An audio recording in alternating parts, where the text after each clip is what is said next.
Alrighty, welcome back everyone. We just talked about the CFP, tried to break it down as best I can. I do think it's probably going to be a SEC and Big Ten party, if I'm being totally honest. Especially the SEC has quite a few teams that still are very much in the conversation, and frankly, let's just be totally honest, that sticker on their helmet's going to help them just a little bit down the stretch. So we'll see what happens, we'll see how this all shakes out, and definitely will be quite the topsy-turvy road before we get there. But let's get into some upset alerts because I think there are a lot of top 10 teams that could possibly go down this week, could totally shake up this race and maybe knock a couple of teams out, maybe make it a little bit more digestible for us all. But let's go ahead and jump into this, and we'll start with the number one team in the country. Oregon is inviting Maryland into town. They're a 25-point favorite, so I understand. This sounds a little bit crazy, but I just think it's one of those spots. Overall, I think the rest of the season for Oregon is going to be really interesting to watch. They've been really able to keep their focus, to play all these games like they very much need them, play them with aggression, play them with intentionality.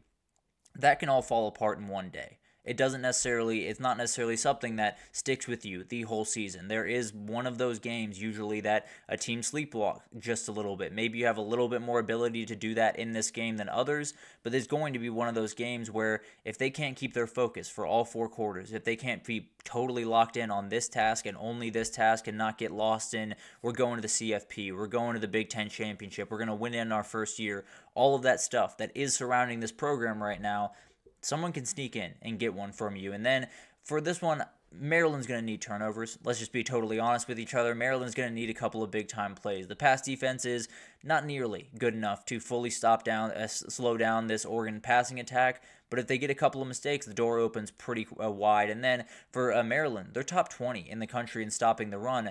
Maybe that's the path to victory. You fully stop Jordan James, you fully sell out against this run, and then maybe you have a couple of openings on the back end because Dylan Gabriel has to force the ball just a little bit more. Maybe you're just on full attack mode and you rush the passer a ton, you get after him a little bit, cause some havoc, and really just jump on this team. And then you have them looking up at the scoreboard in the middle part of the first quarter, end of the first quarter, they're down by 10 and they're wondering what happened. That's probably the way that Maryland's going to have to go about this. It's going to have to be a little bit of an ambush more than anything else probably, and it's going to be really interesting to watch. I think this one, like a lot of these upsets that I talk about, probably way more about Oregon than it is about Maryland, if Maryland's going to be able to get this win. I do think Oregon's probably more than fine in this game, probably a 1 out of 5 on the upset meter, but definitely one that I would just keep a side eye on at the very least, because maybe Maryland can jump on him and confuse this Oregon team just enough to get a huge upset. Then you got the Michigan-Indiana game, and this is one where it's really just about mentality more than anything else.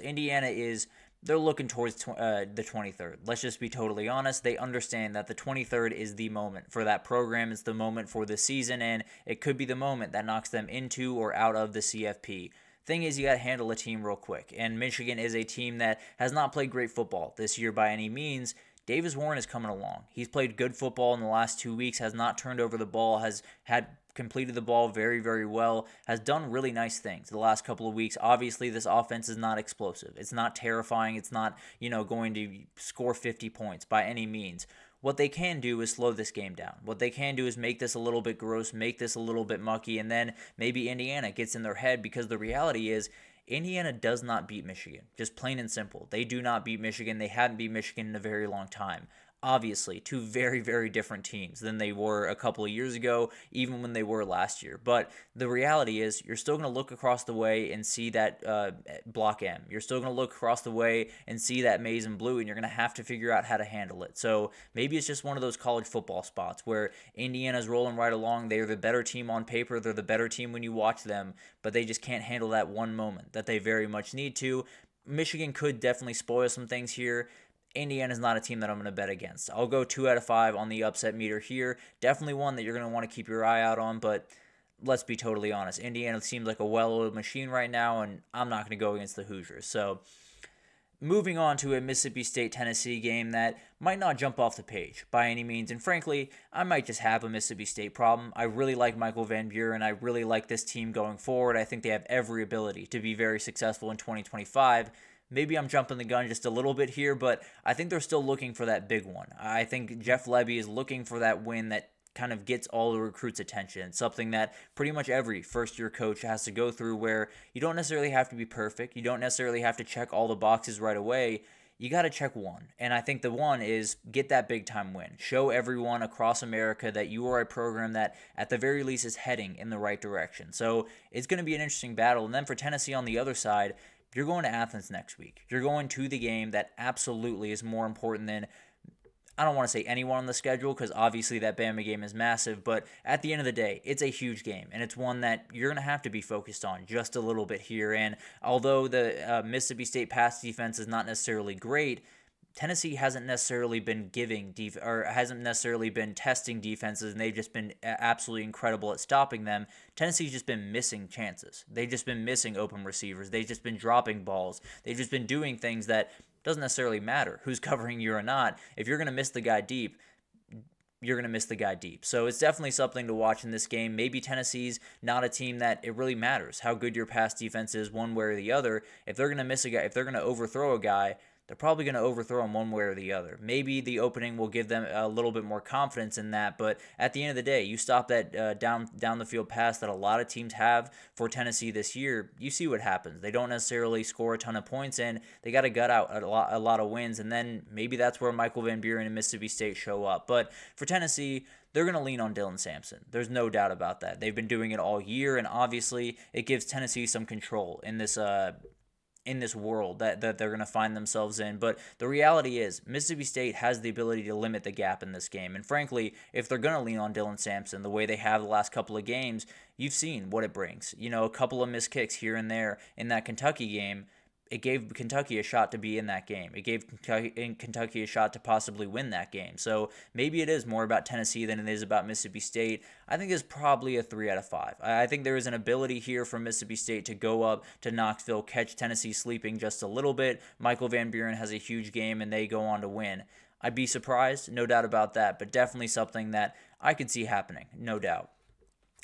And then we got to talk about this game. I hate to do it to Miami fans, especially my guy Anthony, but at the end of the day, Miami is on upset alert this upcoming weekend. Pretty much everyone is, really, when they play Georgia Tech and they're ranked this high. For whatever reason, Brent Key has his guys ready to go. Whenever they play a team like this, they are ready to roll. They always play these teams tough, and they always play really, really strong. The thing is, they have a little bit of a quarterback situation as they head into this one. Haynes King is still day-to-day. I would expect him to go, but I don't know. It's definitely still something that is very much still up in the air. Aaron Philo could be making his first start for Georgia Tech. Maybe they go back to Zach Pyron. Going to be something to watch as you go into this one. And then for Miami, they're just in a spot where it's not necessarily a fantastic defense on the other side. The thing is, Miami, the big thing they found over the last couple of weeks that has started to limit some of the mistakes that have been made is they found the run game. The run game has given them a lot of control over these games. It's given them a lot of confidence in these games, and Georgia Tech is very good at stopping the run. So maybe it's one of those games where Miami can't do the thing that they've been able to do the last couple of weeks. It leads to Cam Ward forcing just a little bit more, and those mistakes creep back into the conversation. We've seen it happen before. Definitely something that could happen in this game, especially on the road. Going to be a very interesting game, and I think Miami's kind of in the Oregon position. We talked about it where it's all about treading water. It's all about winning games that you should win, that you are favored to win, that you have, I don't want to say no business losing, but absolutely are ones that you definitely should win. And it's one of those spots where it could get a little bit sketchy. I think Miami's going to win this game. I'm going to put it at a 3 out of 5 on the upset meter just because of all the variables going into it, but I think Miami comes in a little bit angry about what happened last year, and they probably get the win here. Then you got Washington, Penn State. I think this is a fascinating game that's going on in State College because overall, you have a Penn State team that is probably a little bit confused about who they are, about where they go from here, and about how they kind of fully regroup after the last week because it felt like the moment. I don't know if everyone else felt this way, but at least to me, it felt like the moment where a lot of the stuff around Penn State could change, where a lot of the conversation around Penn State and Ohio State could kind of shift to a little bit more of an even playing field, a little bit more in Penn State's direction. That did not happen, and you're going to have to regroup. You're going to have to get back up and see what happens the rest of the way, but you're facing a defense that is really good. Washington's pass defense is one of the best in the country. They turned Miller Moss over 3 times yesterday and actually forced a little bit of a change at quarterback over at USC that we'll talk about later in the week, but definitely going to be something to watch. And it's one of those things where if they can get a couple of turnovers from this Penn State offense, it could be just enough of an opening to win this game, because I don't think Penn State's going to light the scoreboard on fire. Now, the question is, can Washington stop Katron Allen and Nick Singleton? Because they're giving up about 150 yards per game on the ground, and definitely going to be the best rushing attack that they've faced since Michigan. So going to be something to watch, probably a better rushing attack than Michigan, frankly, with that offensive line. But it's going to be a relatively tough spot, and I think it really comes down to, where's Drew Allar's head at? Does he have the ability to go into this game, play with full confidence, go in there against a really good pass defense and just kind of handle his emotions, handle the craziness, and go in there and get a win? I'm going to put a 4 out of 5 on the upset meter here. I think it's going to get a little bit interesting in. We'll probably break it down in a little bit more complete terms tomorrow, but definitely going to be one you're going to want to watch out for. And then finally, we got Army going on the road to North Texas, and this is one that it really just comes down to that quarterback position. I don't know what we're getting at that quarterback position this upcoming weekend.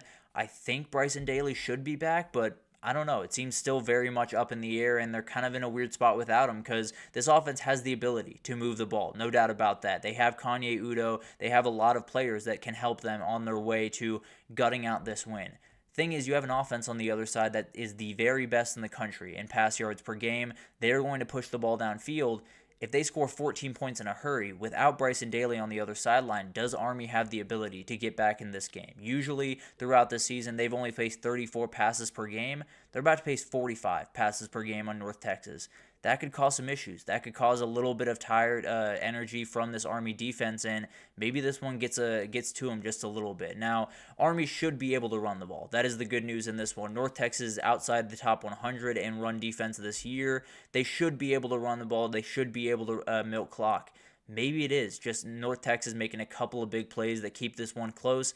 I'm going to put a 5 out of 5 on this one. I think this is as dangerous as it gets this upcoming weekend, especially if you don't have Bryson Daly. And even if you do, you have an offense on the other side that can hurt you in a hurry, and maybe it's just too much for Army as they head into a huge one against Notre Dame here coming up. But a lot of games across the country, really, that could be upset alerts this upcoming weekend. I found a couple more this morning when I was looking through the schedule, so we'll break down those throughout the week, but definitely a couple in the top 10 that could go down this week and totally shake up the entire country and the entire race going forward. But let's take our last break here, and when we come back, we got to get into my top 15. I'll give you my teams that I think would be in the playoff. I'll probably start giving my playoff picture next week, so be on the lookout for that. But overall, I do think my 15 teams I feel good about them. I'll leave it at that for the time being. We'll talk about it right after this.